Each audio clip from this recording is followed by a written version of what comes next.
काही कुटुंबामध्ये खूप सुख असतं, पण एखाद्या कुटुंबात पुढच्या कितीतरी पिढ्यासाठी एकाला बीज व्हावं लागतं.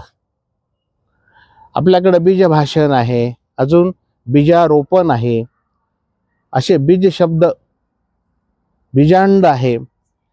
मी असं म्हणेल की बाबा ह्या स्वामी खानदानासाठी डॉक्टर आर जी स्वामींनी बीजारोपण केलं.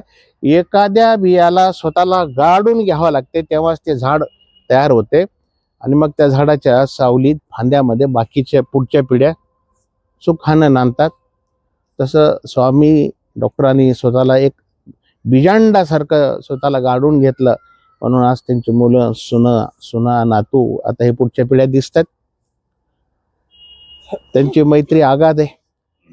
त्रिमूर्तीची मैत्री मुखेड काय परिसरात चर्चेचा विषय आहे. ही मैत्री त्याग, सहनशीलता याच्यावरच अवलंबून असते.